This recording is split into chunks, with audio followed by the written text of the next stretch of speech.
श्री गुरु सत्ताय नमः। सभी को प्रणाम। पिछले वीडियो में आपने सुना कि विरोध करने वाले पंडित जन स्वयं सेवक जय दयाल जी के विनम्र व्यवहार से बहुत प्रभावित हुए और जब जय दयाल जी ने उन्हें बताया कि रामायण के आयोजनों में कार्यकर्ता लोगों को इकट्ठा करते हैं, चर्चा करते हैं और उस चर्चा में रामायण से उदाहरण लेकर आदर्श परिवार, आदर्श समाज बनाने के लिए आवश्यक प्रेरणाएं उभारते हैं, तो उन लोगों के सारे संशय खत्म हो गए और जो थोड़े बहुत बचे थे वे भी परम पूज्य गुरुदेव के दर्शन मात्र के बाद खत्म हो गए।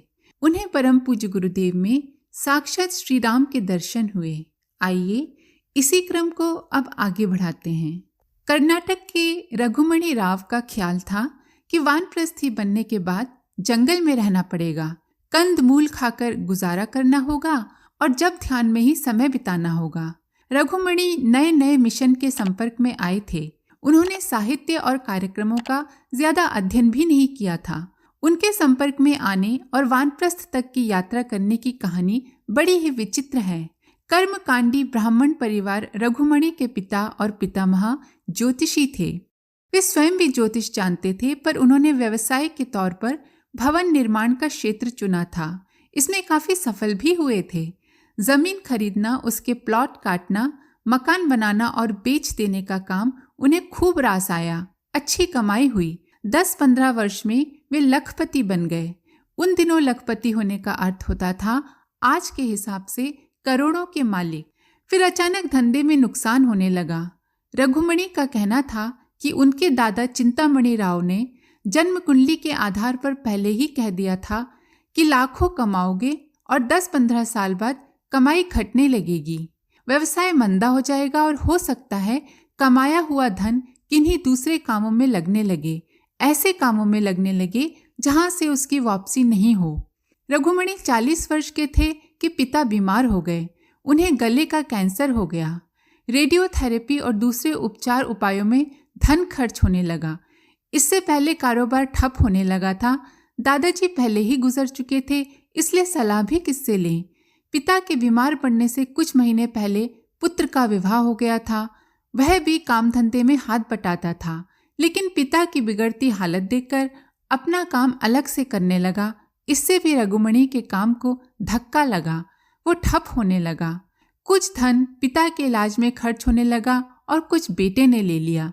दोनों ही कार्यों में होने वाले खर्च की कोई वापसी नहीं थी। रघुमणि को अपने दादा की भविष्यवाणी सही होती लगी। आगे क्या होगा ये जानने के लिए वो ज्योतिषियों से संपर्क करने लगा। बंगलुरु के एक ज्योतिषी विश्वामित्र ने कुंडली देखकर रघुमणि के पितामह की भविष्यवाणी के बारे में बिना पूछे ही इन विपदाओं का कारण शनि की 7.5 बताया। कहा कि इस तरह की कठिनाइयां आगे कई वर्ष और झेलनी हैं। उन्होंने ये सलाह भी दी थी कि विपत्तियों से कुछ पार पाना हो तो गायत्री उपासना का आश्रय लो। इस परामर्श को मानकर ही रघुमणि गायत्री परिवार की ओर आकर्षित हुए थे। रघुमणि ने 1973 में गायत्री उपासना की दीक्षा ली। उसी वर्ष शांतिकुंज हरिद्वार जाकर प्राण प्रत्यावर्तन शिविर में भाग लिया। उन दिनों वानप्रस्थ शिविरों की योजना बन रही थी। कहीं सुना था कि वानप्रस्थियों अथवा सन्यासियों को शनि ज्यादा पीड़ित नहीं करते, इसलिए उत्कंठा जागी कि ये शिविर भी कर लिया जाए। शांतिकुंज के एक वरिष्ठ कार्यकर्ता से उन्होंने पूछा कि वानप्रस्थ को क्या जंगल में कंदमूल खाकर रहना होता है। उन कार्यकर्ता ने रघुमणि के प्रश्न का समाधान किया। कहा कि किसी जमाने में वानप्रस्थी को अरण्य में जाकर रहना होता था। वहां रहकर अपनी क्षमताएं बढ़ाने के लिए तप करना पड़ता था। ये बीते जमाने की बातें हैं। नए समय के अनुसार गुरुदेव ने उस स्वरूप में परिवर्तन किया है। आज की परिस्थिति में वानप्रस्थी के लिए यही उचित है कि घर परिवार में घुले रहने की अपेक्षा उनसे कुछ दूरी बनाई जाए और समाज का काम किया जाए। उन कार्यकर्ता ने वानप्रस्थ का वास्तविक अर्थ बताते हुए कहा कि वर्णाश्रम धर्म के अनुसार 1/4 आयु ब्रह्मचर्य, गृहस्थ, वानप्रस्थ और सन्यास के लिए है। व्यवस्था अब लड़खड़ा गई है, पर प्रकृति इस विभाजन के अनुसार मनुष्य को आज भी नियंत्रित करती है। प्राचीन काल में यह अवधि 100 वर्ष की आयु के अनुसार निर्धारित थी। अब 100 वर्ष कौन जीवित रहता है? बड़ी मुश्किल से लोग 70 वर्ष की उम्र पूरी कर पाते हैं। ऐसी दशा में चारों विभाग कम से कम 17.5 वर्ष के होने चाहिए। कायदे से ब्रह्मचर्य और गृहस्थ आश्रम 35 वर्ष में पूरे हो जाने चाहिए, लेकिन आज की लोभ मोहग्रस्त स्थिति में ऐसा कठिन लगता है। इसलिए 100 वर्ष की मान्यपूर्ण आयु में से 50 वर्ष तक की उम्र गृहस्थ के लिए रखी जा सकती है। गुरुदेव कहते हैं कि इसके बाद 50 से 60-65 वर्ष तक का समय ही ऐसा रह जाता है जिससे शरीर और मन से कुछ साधना संभव होती है। 65 वर्ष के बाद तो शरीर थक जाता है। उसमें लोगों की सेवा करने की बजाय उनकी सेवा सहायता पर निर्भर रहना पड़ता है। ये 50 से 65 वर्ष की आयु ही वानप्रस्थ के लिए उपयुक्त और निर्धारित आयु है। आश्रम व्यवस्था जिन दिनों जीवंत थी उन दिनों भिक्षा पर या कंदमूल से निर्वाह किया जाता था। अब वह संभव नहीं है। भिक्षा के अन्न में न सात्विकता है और न ही सम्मान। कंदमूल भी अब कहाँ मिलते हैं? उन्हें पाना हो तो खेती का ही सहारा लेना पड़ेगा।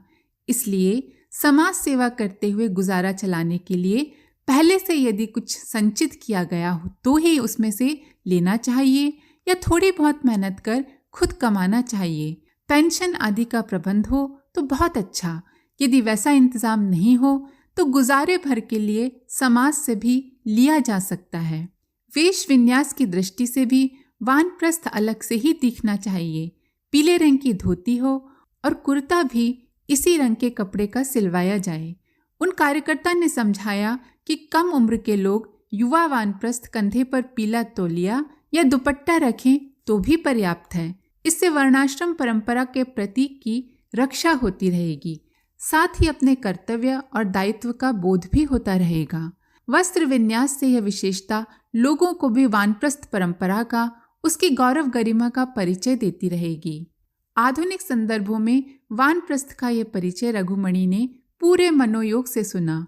उस परिचय से इतना प्रेरित हुए कि शांति कुंज के कार्यालय में जाकर वानप्रस्थ शिक्षण के लिए फॉर्म मांगने लगे। प्रत्यावर्तन साधना में उन दिनों गुरुदेव प्रत्येक शिविरार्थी से कम एक बार जरूर मिलते थे। इस मुलाकात में साधक को अपने मन की बात कहने का मौका मिलता था। मनोव्यथा को साधक लिखकर तो देते ही थे, गुरुदेव से कहते भी थे। रघुमणि को जब गुरुदेव के पास जाने का अवसर मिला तो उसने पहली व्यथा यही खोली कि वह वानप्रस्थी होना चाहता है। गुरुदेव ने उसे आगे की बात कहने के लिए प्रेरित किया तो उसने कहा, मैं इसलिए भी वानप्रस्थी होना चाहता हूँ कि वानप्रस्थी पर शनि मंगल आदि ग्रहों का प्रभाव नहीं होता। इसके बाद उसने अपना अतीत खोलकर रख दिया। गुरुदेव ने रघुमणि के सिर पर हाथ रखा, थपथपाया और कहा, बेटा, अगर सिर्फ इसी कारण से वानप्रस्थी होना चाहते हो तो मत हो। मेरा ये तुमसे वायदा है कि सब ग्रहों के जो पिता हैं वो तुम्हारी रक्षा करेंगे। तुम उसकी, शनि और मंगल के भी पिता सविता देवता की शरण में हो, उनके उपासक हो। सुनते ही रघुमणि की चिंताएं जैसे मोम की तरह पिघल गईं।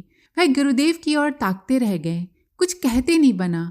थोड़ी देर में अपने आपे में आया तो कहने लगे, मेरा मन इसके बावजूद समयदानी वानप्रस्थी होने के लिए करता है, मुझे अनुमति दीजिए। गुरुदेव ने उसे आश्वस्त किया और कहा कि प्रत्यावर्तन शिविर में जो साधना सीखी है उसका 1 वर्ष तक अभ्यास करो। इस बीच तुम्हें जो अनुभव हो उन्हें समझना, उनके बारे में सोचना और फिर वानप्रस्थी बनने का फैसला करना। अभी अपने पिता की सेवा करो, तुम्हारे लिए यही व्यवहारिक वानप्रस्थ है। रघुमणि सुनकर आज्ञा पाकर नीचे आ गए, शिविर पूरा किया और घर चले गए। इसके बाद साल भर तक उन्होंने वानप्रस्थ के बारे में सोचा भी नहीं। इसी बीच पिता का रोग चमत्कारिक ढंग से ठीक हो गया, काम धंधा चलने लगा और परिवार में पहले वाली खुशहाली लौटने लगी। लेकिन रघुमणि का मन साल भर पहले स्थापित किए हुए निर्णय में अटका रहा। साल पूरा होते ही उन्होंने शांति कुंज पत्र लिखा। वहां से स्वीकृति का उत्तर भी आ गया।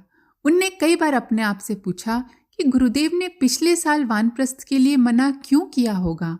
मन में मौजूद दूसरा रघुमणि कई उत्तर सुझाता था।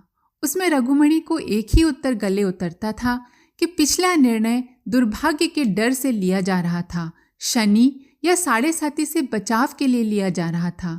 इसीलिए गुरुदेव ने मना किया।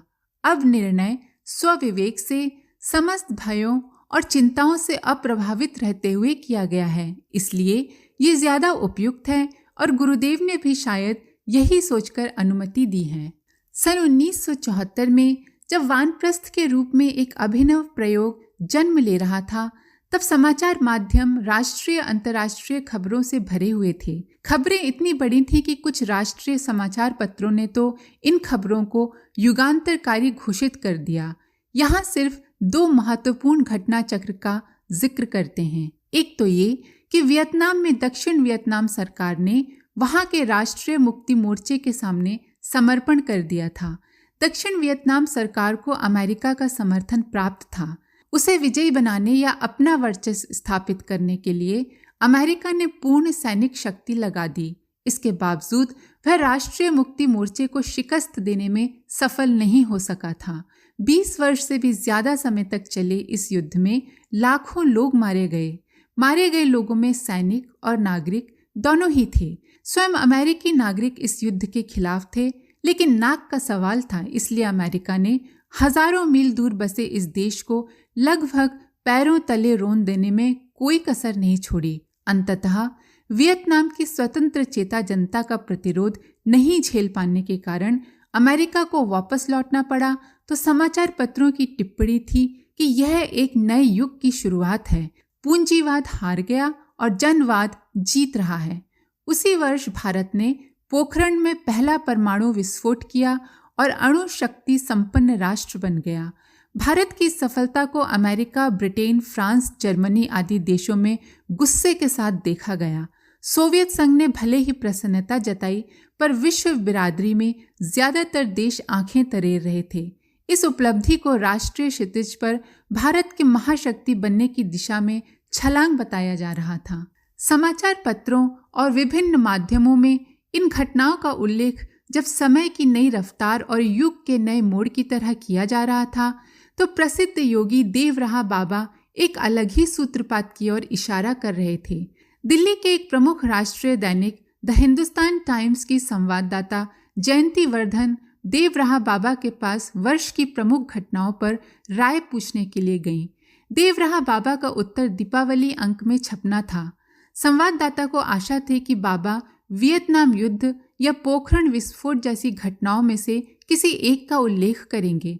देवराहा बाबा ने ऐसी किसी भी घटना का जिक्र किए बिना सिर्फ एक पंक्ति कही, हमारे श्री राम ने इस साल सनातन धर्म में वानप्रस्थ को जीवित कर दिया। ये है इस साल की सबसे बड़ी घटना। जयंती वर्धन ने कहा, पर बाबा इसके बारे में तो किसी को मालूम ही नहीं है। बाबा ने कहा, मालूम नहीं होने से क्या होता, तुमने घटना की पूछा तो घटना ये है। इसके बाद साधु सन्यासियों के मायने ही बदल जाएंगे, देख लेना। जयंती वर्धन ने बाबा की बात को जस का तस लिख दिया। गायत्री तपोभूमि के व्यवस्थापक पंडित लीलापत शर्मा जी संयोग से उसी समय वहां पहुंचे। बाबा ने उनकी ओर इशारा किया और बोले, वो देखो उधर श्री राम के शिष्य आ गए हैं, हम उनके माध्यम से गुरुदेव का अभिवादन करना चाहते हैं। कहते हुए देवराहा बाबा ने अपने एक शिष्य सेवक से शॉल मंगवाई और लीलापत जी के कंधों पर उड़ा दी। उन्हें फूलों का हार पहनाकर सम्मानित किया। फिर बाबा बोले, देश में 60 लाख साधु बाबा हैं। 7 लाख गांव में ये लोग अपने धर्म का पालन करें तो देश में धर्म राज्य की स्थापना हो जाए, सारा देश तरक्की करने लगे। लेकिन कोई अपने धर्म का पालन करना ही नहीं चाहता। इसीलिए कहता हूँ, वानप्रस्थ परंपरा को जगाकर श्री राम ने ऐतिहासिक काम किया है। इसका महत्व आज नहीं 50-60 साल बाद समझ में आएगा। और जिसे तुम बड़ी ऐतिहासिक घटनाएं समझ रहे हो ना, वैसे कई घटनाएं और होंगी। ये सारी घटनाएं एक एक लाइन में लिखी जाने लायक रहेंगी। उन घटनाओं में से कुछ के बारे में बताइए ना बाबा जी, संवाददाता ने पूछा। इस पर बाबा ने कहा, उनके बारे में भी श्री राम जी ने 5-7 साल पहले ही लिख दिया। 2-4 का जिक्र कर दूं। वियतनाम में अमेरिका के हटने पर साम्यवाद की जीत मनाने से कोई फायदा नहीं, क्योंकि ये भी खत्म होने वाला है। इसका सबसे बड़ा रक्षक देश सोवियत संघ 15-20 साल में बिखर जाएगा। फिर उसके बाद पूंजीवाद हारेंगे, टूटेंगे और दुनिया में शुद्ध धर्म अध्यात्म बचेगा। और ये मैं नहीं कह रहा, श्री राम कह रहे हैं। उनकी बात को पढ़ो, सुनो और समझो। आज के लिए इतना ही। आप सभी का धन्यवाद। ओम शांति।